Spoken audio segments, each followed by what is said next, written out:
Minnesota is celebrating a century of state town ball championships. 80 teams in 2 classes, chasing a late summer's dream. A weekend full of stories and highlights from the idyllic diamonds of Delano, Litchfield, Dassel, and Waconia. We call it Amateur Baseball Today, presented by the Minnesota Baseball Association. Hello everyone, this is Amateur Baseball Today, presented by the Minnesota Baseball Association. I'm Ryan Phelps, and welcome to Lions Field in Waconia, one of 4 sites used for this year's State Amateur Baseball Tournament. A special one, as we celebrate 100 years of this great event. We'll visit each of the 4 venues over the next few weeks as we make our way to the finals Labor Day weekend. But to get there, you gotta win. The Waconia Laker fans have an interest in this one between Carlos and Watkins. They get the winner next week. The Watkins Clippers took advantage of 7 early walks and built a 3-run lead. Lincoln Haugen with the RBI single to make it 3-zip early. The Clippers are tough because of Matt Geislinger. The now 30-something lefty dominated with strikeouts, and he showed his ability to field his position. He tracks down the hard comebacker and gets the out. Geislinger with a bushel full of strikeouts, 19 on the score sheet. He gets a strikeout to end the game as Watkins moves on to face Waconia next Friday. That should be fantastic. Stark and Blue Earth playing in Delano. The Longhorns grab the early advantage on the Nick Labatt base knock to left. Zach Hollis scores. Stark leads 2-1. Blue Earth ties it in the 4th, then do more damage in the 5th. First, they score the go-ahead run on Hollis' wild pitch, the first pitch he threw in relief. Next batter is Logan O'Hara, and Logan launches. 2-run blast, all Pirates from that point on. They beat Stark 7-2. The Battle of L's looking for a W. Loretto and Luxembourg in Class C. The Larks jump out to the early advantage. Nick Kolseth ropes an RBI single as part of a 3-run 5th inning. Luxembourg found life in the 6th, 1 run in, then Will Beckman singles sharply to drive in 1 run. The Larks play hot potato with the ball, and the errant throw to second allows the tying run to cross the plate in the form of Josh Langtot. The Larks turn the tide back in their direction in the 8th inning, scoring 3 more of their own. Kolseth again with the sharp single to center, and one of the many Koskis comes around to score for Loretto, and they pull away to advance on the 8-3 win. Loretto plays St. Martin next week. Avon and Red Wing both wearing white in Dassel on Sunday. The Lakers distinguished themselves in the early innings. Elian Mesquita gets his day started with an RBI base hit. Elian had 3 singles on the day. After scoring 2 in the 1st, Avon adds another in the 2nd. Joe Dolan the blooper to left, good for a run scored. Avon hands Red Wing the goose egg, winning 4-0. For the first time in nearly 40 years, we have a change in the structure of the tournament. Class C will remain the same with its field of 48 teams, but A and B have combined into one tournament. 32 teams led by last year's champion, St. Louis Park. And the champs draw Young America in round 1. The Pirates' win came out of left field, as in left fielder Tony Manville. He made this diving grab in the 6th inning when it was a scoreless contest. Then with St. Louis Park up 2-0, Young America's Alex Laughlin delivers a bases-loaded single to left. 1 run scores, but the 2nd run is cut down at the plate by Manville. He actually threw 2 runners out on the game. St. Louis Park wins 2-1 to keep their title repeat hopes alive. The Snowmen of NSP making it to state and were not deterred by a slow start against Cold Spring, rallying for 4 in the 5th to take the lead. Adam Swaydall with the 2-run single. The Springers sprung back. Brian Hansen with 3 hits and 2 RBIs on the day. Cold Spring scores 3 in their half of the 5th to grab the lead. Still leading 7-6 in the 9th, the Snowmen trying to manufacture a run, but the final out is made on a stolen base attempt. Drew Bolson, the Springers catcher, delivers in time to end the game. Cold Spring moves on to the Sweet 16.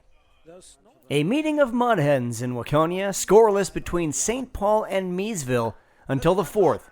That's when Miesville mudhen Brock Reinhardt sends one to the parking lot. That big swat opened the floodgates for Miesville. In the 5th, Eastridge baseball coach Brian Sprout smokes a pitch down the line and left. 2-run score. Miesville is the mudhen that moves on. Another well-played Class B affair between Anoka and Lions Pub. Tied at 2 in the 8th, Logan Piero unties it. A bullet to left scores 2 Buck runners. Anoka would go to the 9th with the lead. In the final frame, Trent Fredenberg puts the nail in the Lions Pub coffin. A grand slam moonshot to left. Anoka with what many would say is a surprising win over a classic Class A power, 8-2 the final. Still plenty more highlights coming your way here on Amateur Baseball Today. And up next, we'll talk some memories with this Minnetonka Miller. MaxBat is proud to support the Minnesota Baseball Association as we are the official wood bat.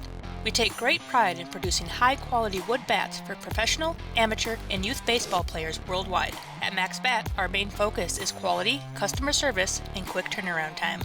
All Max Bats are created using meticulous hand craftsmanship and engineering in our state-of-the-art facility in the heart of Town Ball Country, Brewton, Minnesota. We want to thank you for your continued support and for making us the leading wood bat brand in Minnesota.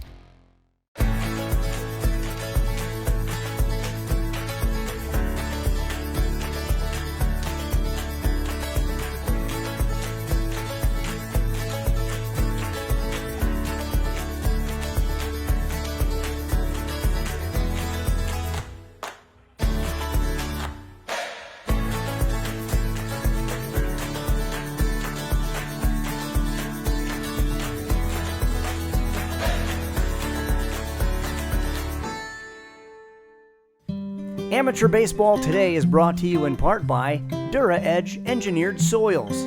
The difference is in the dirt. And by AIM Electronics, the official scoreboard partner of the NBA. This is Amateur Baseball Today, presented by the NBA. Welcome back to Lions Field in Waconia. I'm Ryan Phelps. I want to take you back to 1936. Jesse Owens won 4 gold medals at the Summer Olympics in Berlin. The Hindenburg made its first public flight, and the Minnesota Mudhens made it to state. None of those things would happen again until this year. Minnesota is back and has a first-round bye. Homegrown talent from the small town in western Minnesota, as all but 2 players graduated from Minnesota High School. The Mudhens get the winner of this one next week, and it was a beauty in Dassel. The Hadley Buttermakers seesawed in front of El Rosa with this bomb off the bat of Brent Hoeknes. The 5th inning shot gave Hadley the lead. That is until the 8th inning, when Derek Wiener rips the pitch to left center. The gapper will score Blaine Fisher with the tying run. We go to the bottom of the 9th, all squared at 3. 2 on and 2 gone. Enter Jackson Peter and exit the Buttermakers. Peter with the game winner. The Saints of El Rosa win 4-3 in dramatic fashion. Jackson Peter fills in the blanks. So he was going away, and then he just threw one on the inner half of the plate that didn't break as much as the other ones, and I was just able to drop the barrel on it, and luckily it stayed fair. Ebb and flow Class C game between Spring Hill and Roseau. The Chargers looked like they were in command. Jamie Terrace almost leaves the yard in Litchfield off the top of the wall. 2 runs end up scoring as the relay is botched by Roseau. Spring Hill would lead 4-0. Roseau got 3 back early, then tied the game in the bottom of the 8th. Aaron Wenslaff goes the opposite direction down the line, scores the tying run, heading to the 9th. Spring Hill with a chance. Watch this play. Ben Welly strikes out, but the ball is dropped, so the throw to first is needed. And on that exchange, Corey Schoenberg alertly heads home and scores the go-ahead run. Spring Hill added another to win it 6-4 over Roseau. Next up, number 1 Delano. In Dassel, the Polecats of Monticello grounded the Raymond Rockets. In the 5th, Jason Axelberg smacks a bases-loaded single. 1 run scores, but Raymond is able to cut the 2nd run down at the plate. 2-0 Polecats. Then in the 8th, Monticello adds insurance. Dustin Wilcox pulls the pitch to left. It skips past the fielder, and 2 more Polecats score. 4-0 Monty wins. Credit Alex Otto with a complete game shutout for the Polecats. Plato taking on St. Stephen in Dassel. 5 years ago, Plato won the Class C title, and they post a first-round win, and they score their first 2 runs on 1 wild pitch. Jack Greenland has it get away from him. Dane Schwartz scores easily, but the throw from the catcher gets away. The runner Matt Odegaard rounds third, hesitates, then heads home. Plato scores 3 in the third and move on to play Laverne. Blue Jays versus Redbirds. Joining us now from the Minnetonka Millers, Joe Schallenberger, celebrating 100 years of town ball, but also a new format in the AB tournament combined. Give us your thoughts on that. Just a really exciting experience for us. We've had a lot of success at the A level over the past couple of decades, but we're very excited to get a chance to team up with some of the B teams we've competed against for a long time and have the opportunity to come together as one big state tournament and play in some of the great ballparks around the state of Minnesota. Here in Waconia now, just talk a little bit about ballparks in general, but particularly here in Waconia. You know, when I started playing quite some time ago, we had a chance to play at some of the smaller venues around the state.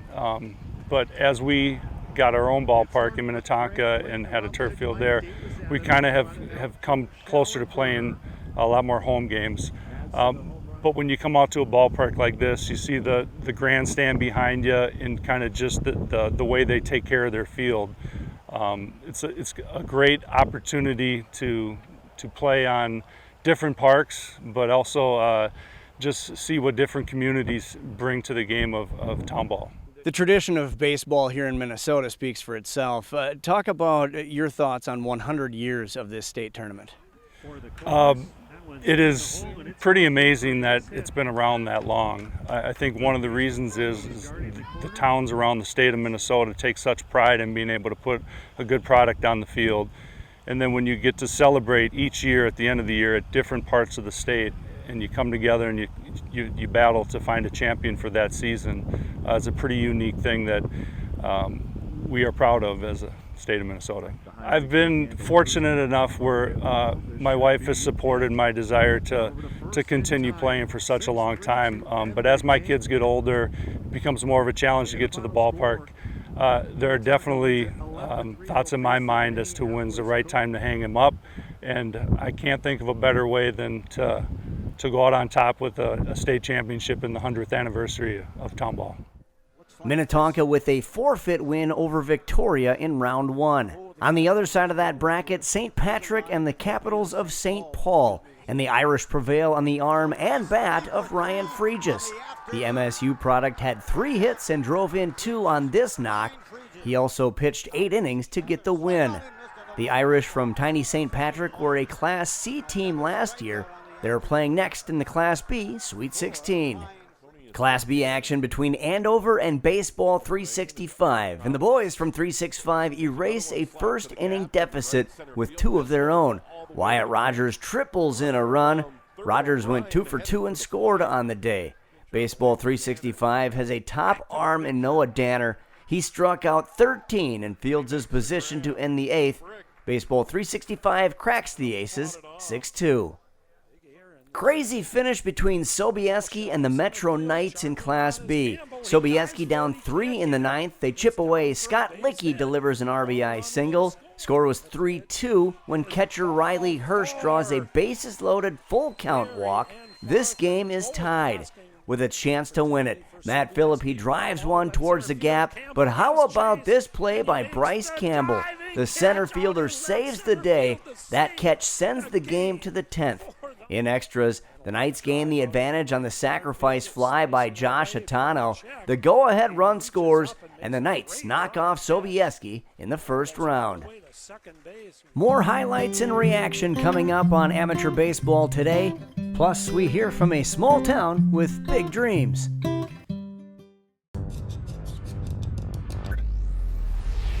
It's time to revolutionize defense. Printed in 4D for a breakthrough in technology.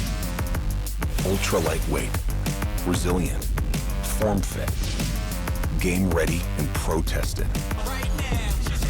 Designed for a revolution. Engineered for defense. The Rev1X. For all your scoreboard, video display, and sound system needs, please give Amy Electronics a call and let their 35-plus years of experience help elevate your game day atmosphere to the next level. Amy Electronics is a local Daktronics representative throughout Minnesota and can be reached at 952-941-9830. Amy Electronics is located in Eden Prairie, Minnesota, just off of Highway 169, Highway 212, and Interstate 494. Amateur baseball today is coming to you from Waconia, home of 13,000 residents. Then there's Regal, Minnesota, population 40. Small in size, but big in baseball. Andrea Mayu has more. The catcher, number 5, Adam Pates. When your town ball team punches its ticket, as they say, to the state tournament, $10, please. The fans show up. And if you're on the Regal Eagles baseline, Roll over, guys. you're likely no more than a short bun away from a Buyer. Absolutely. Tim Buyer could walk to practice when he started playing at 15 years old. 3/4 mile away from the ballpark. He'd go on to coach his hometown team, play a bit, and coach some more, earning a state title in 1991, runner-up in 97. 45 years.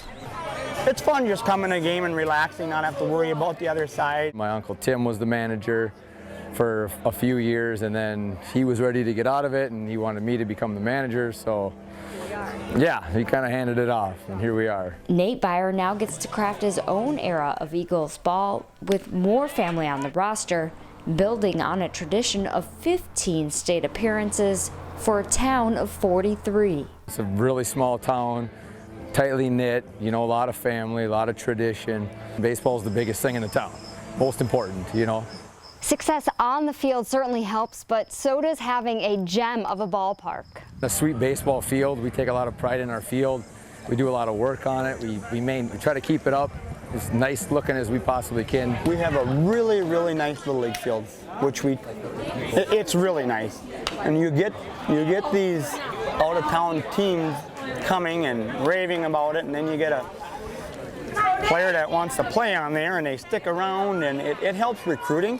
They draw players from Painesville, Belgrade, and New London to keep the game going. It takes a lot of people to have town baseball, though. If you look all the big towns around our area, they don't have teams. Like I'm Mankato, but that's small town ball. And perhaps what has become a bit of a Buyer birthright will only help too. So there's 7 boys right now that are from 10 to 4, so we hope there's another generation. In Litchfield, with the Regal Eagles, I'm Andrea Mayu for Neighborhood Sports Network. Thanks, Andrea. Regal in action against New York Mills in Game 1. The Eagles playing fundamental ball. The squeeze bunt turns into an RBI single for Adrian Belden. Regal leads 2-zip into the 7th. But New York Mills had the answer in the 7th inning. 2 on when Darren Gaudette makes a trip to the gap. Both runners score on the double, and this game is all square after 7 innings. Then in the 8th, Brandon Kupfer has one of the best moments of the weekend. It's a solo blast to left, and that is the game winner. The Millers will face the Muskies of Sartell next weekend. Well, it's really fun. It's even a little more fun for him. He's my brother-in-law, and so that's fun. And he's always come up big for us in situations like this. So it didn't surprise me at all. Crazy last game of the weekend between Union Hill and Maple Lake. The Lakers build a big lead. Hunter Malachek gaps it and scores the 5th run. Union Hill gets the relay throw down to perfection, and Ben Clapp is out at the plate. But the Lakers would build an 8-0 lead. Union Hill dug in and made it a game, scoring 4 in the 6th, 2 on this Nate Lee single to left. The Bulldogs were back in the game. Now down 8-7 in the 8th. Tying runner 90 feet away. The pitch is uncorked, and we have a play at the plate.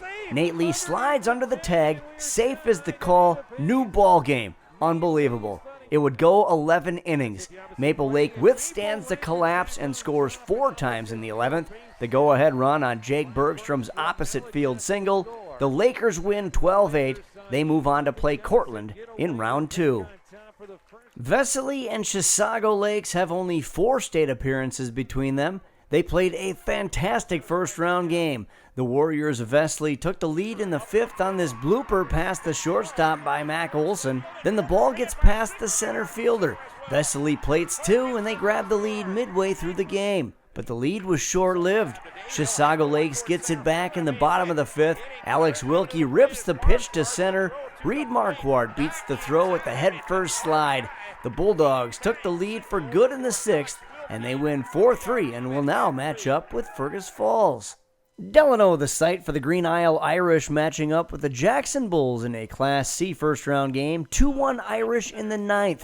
Nate Hartman takes one to center field that would have cleared the bases, but the ball goes in the ivy.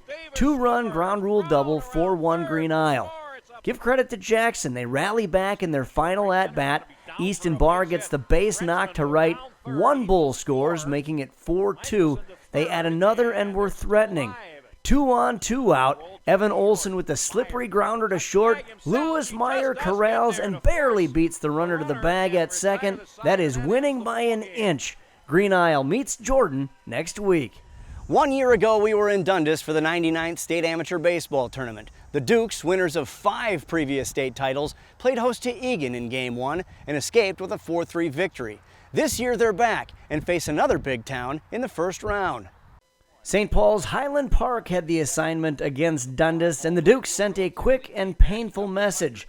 Carson Jones led off the game by hitting it into the trees beyond the left field fence. A couple batters later, Kyle Hrinzer does Jones one better, a 2-run blast to left. Dundas puts a 6-1 defeat on Highland Park, and they will play next weekend. More Class B action from Waconia. Coon Rapids ties the game in the 3rd against the Minneapolis Cobras. Scott Jusela, one of 2 hits on the game. This one makes it 2-2. The Cobras answer in the 4th. Ryan McGee sends it to the left center field gap. Jordan Kazicki and Morgan Holmes will race around and score.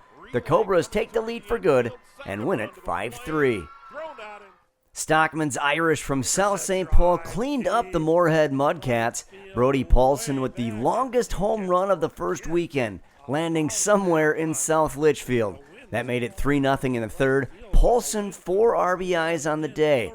The Irish added 2 more in the 4th. Joe Silversmith came up with the bases loaded, and his double brought in 2 runs. The rout is on. Irish ace Ryan Duffy fanned 13, including the game ender. The Irish take care of business with an 8-1 win. The Plymouth Hit Dogs lived up to their nickname with leadoff hitter Parker Matheson going yard in Delano to get the Hit Dogs off and hitting. Plymouth would build a 5-0 lead. Shakopee chipped away and then tied the game in the 5th. Tom Keene delivers the RBI double to right field. Game tied at 5. With 2 outs, Plymouth aids in Shakopee's rally. The ground ball by Alec Broholm. The throw from short is low, and the go-ahead run crosses for the Indians. After getting off to the hot start, the Hit Dogs struggled making contact. Shakopee pitchers Vinny Schlepper and Joey Connolly combined for 22 strikeouts. Connolly with 13 in relief, including the final out. Shakopee advances on. Connolly spoke to us afterwards about his powerful strikeout performance. Oh, it definitely felt really good. It's nice when you got guys back there that can definitely help you out, that you trust. And especially our bats. Our bats came alive at a great time and just felt good. One more inning to go here on Amateur Baseball today. When we return, the rest of the highlights plus our calls of the week. MaxBat is proud to support the Minnesota Baseball Association as we are the official wood bat. We take great pride in producing high-quality wood bats for professional, amateur, and youth baseball players worldwide. At MaxBat, our main focus is quality, customer service, and quick turnaround time. All Max Bats are created using meticulous hand craftsmanship and engineering in our state-of-the-art facility in the heart of Town Ball Country, Brewton, Minnesota. We want to thank you for your continued support and for making us the leading wood bat brand in Minnesota. Local sports coverage can be found on NSPN.TV all year long, from the first crack at the bat in August to the final putt in June. And that is good for the individual championship. We are there. Subscribe to the Neighborhood Sports Network to watch events both live and on demand, including state tournament coverage in every sport. Email jobs at nspn.tv if you'd like to join our team of broadcasters and camera operators. Welcome to the neighborhood. Amateur Baseball Today is brought to you in part by Max Bats, the official wood bat of the MBA, and by Rawlings, proud to be the official ball of the state tournament. Rawlings, the mark of a pro. Ryan Phelps with you back here in Waconia. The Carver Black Sox had their 5 straight state tournament appearances streak snapped in 2022, but they're back this year and playing close to home. The Black Sox taking on defending champ Nisswa, and Carver strikes first. Matt Monahan takes the pitch to deep left. Drew Bolin leaves his imprint in the ivy trying to track it down. 1 run will score on the double, then Nisswa tries to get Monahan taking the extra base. That throw sails into the outfield, and Monahan scores on the error. Carver up 2-0. But we saw Nisswa score tons of runs in 2022. They went back to work in their half of the second. Aaron Jenkins drives it to left. Monahan leaps at the ivy but cannot come down with the ball. Jenkins' 3-run homer makes it 6-2 Lightning. Last year's MVP Nate DeShane continues to destroy state tournament pitching. This ball heads into the Delano dusk. Another 3-run homer. Nisswa dominates the Black Sox, 14-2 the final. Kimball and Dumont playing in Litchfield. The Dumont Saints made it to the quarters last year, and they shot out of the gates with 3 doubles in the first inning. This one from Matthew Thielen. Dumont led 2-0. Kimball tied it in the 6th. Then in the 8th, the 9-hole hitter Brooks Marquardt comes up clutch with a bases-loaded single to center. 2-run score, and the Express of Kimball grabbed the lead 4-2. After struggling in the first, Kimball's starter Zach Wallner settled in nicely, giving up just 1 more hit in the next 7 innings. He closes out the 8th with an easy pop-up, and Kimball and Wallner persevere with a 4-2 win. It's easy to pitch when, you have defense behind you, and our guys are so good. It makes it a lot easier to just hit spots, get soft contact, and they're going to make the plays behind you. And every once in a while, they're going to come up with a good one. New Ulm in control against Waterville in Class C. Trevor Nissen ropes the double to the gap in the 6th to give the Brewers a 2-run lead. Nissen, a former Minnesota State football player, can move around the bases for a big guy. Brewers pitcher Mike Bockenstedt kept Waterville at bay, only allowing 1 hit through 8 innings. He gets the force out to end the 8th. New Ulm wins 5-0. 2020 champ Fairmont in a low-scoring game against Hutchinson. 1-0 Huskies in the 9th. They have a runner at third. Marcus Hahn flies to left. Might have dropped foul, but Levi Becker runs it down. But it will be a tough play for Becker to get the out at home. And you guessed it, Michael Pikowski scores to make it 2-0 Hutch. The Martins got a runner to third, but reliever Zach Kasecki preserves Lane Glazer's shutout by striking out the final Fairmont batter. Hutchinson wins it 2-0 and gets a matchup with Hinckley in round 2.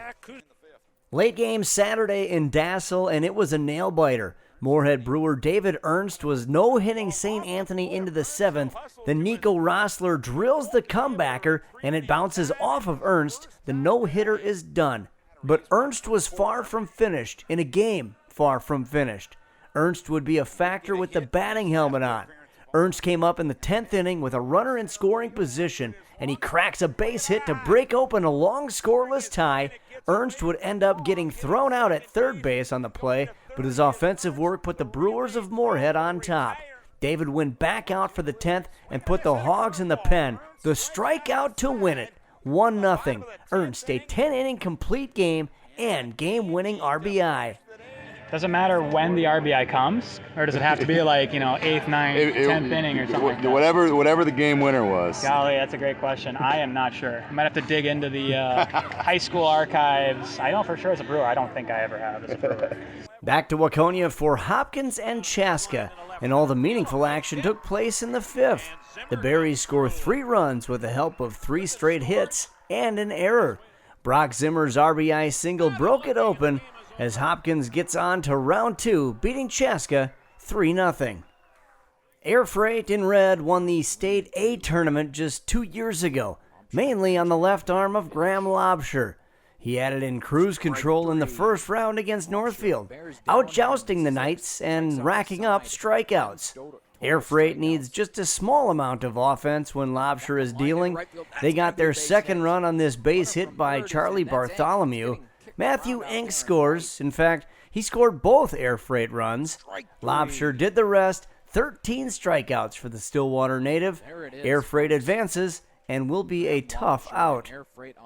Champlain Park lost in the Class B final a year ago. They opened up play against the Minneapolis Angels. Sam Riola got going quickly. He doubles in 2 runs to put the Low Gators up in the 1st. CP led until the 7th. Then the Angels found their wings, and it was Taylor Brandstad's day. He doubles to right field, bringing in a pair of runs, and for the first time in the game at Waconia, the Angels were in front. And in the 8th, Brandstad struck again, this one a 3-run blast to right. The Angels move on, the Low Gators are out, 11-2 the final. With the win, Minneapolis will face Air Freight next week. That's on Saturday in Litchfield. On the other side of the bracket, it'll be Moorhead taking on Hopkins. On Saturday in Delano, St. Patrick versus Baseball 365, and the Metro Knights square off against Minnetonka. More Class B ball on Saturday in Dassel, Cold Spring versus St. Louis Park, and Meesville will meet up with Anoka. And finally on Sunday in Delano, Stockman's versus Shakopee, and Dundas takes on the Minneapolis Cobras. Those are all in Class B. In Class C, Delano makes their first appearance at home on Friday night. They'll face Spring Hill. El Rosa takes on Minneota. Monticello versus Bluffton. Plato takes on Laverne. It'll be Green Isle tangling with Jordan. Chisago Lakes versus Fergus Falls. New York Mills takes on Sartell. And Maple Lake versus Cortland. Wait, there's more. Defending champ Nisswa gets Cannon Falls. It'll be New Ulm versus Faribault. Hutchinson takes on Hinckley. And Kimball versus Buckman. And finally, it's Loretto versus St. Martin. Avon taking on Hibbing. Watkins versus Waconia. And Blue Earth and Bird Island. If you can't make it out to the ballpark, you can catch all the highlights here on Amateur Baseball Today. You can also watch all of the games on NSPN.TV. Here are some of our best calls from round 1. Swung on a line drive, base hit up the middle. 1 run is in. Second run's gonna come to the plate. The throw cut off at the mound. 2-2 on the way. Come folks made the corner deep of town. Left center Walking field. through the Going gates to back find a to seat left today. Caught it on the run. What a catch by Tommy Lyman. Heroes take the field again. Could be the snowbirds, the mallards, or the mud hens. North, south, east, and west. Deep left field. Back into the corner. And that one is gone. A home run for Brandon Cooper. And that has given Hey, everything's okay. The boys of summer gonna play today. Sure as the sun will rise again, there's gonna be another baseball game. This one's lifted on the diamond. Back, might hit the gap. Way down and making the catch. Oh my goodness. Stretching out. Time balls all in the family. The 1-2 delivery down the left field line. It'll land for a base hit and head into the corner. Scoring is Andrew Weller. And moving on is El Rosa. Hey, everything's okay. To center field, and now Heron going over, dives, and he can't get there. Or did he get there? That's an amazing catch. I would about ready to give up on it, but he wasn't, and a wonderful catch by J.T. Heron in center field. Thanks for joining us, folks. I'm Ryan Phelps for Amateur Baseball Today, presented by the Minnesota Baseball Association.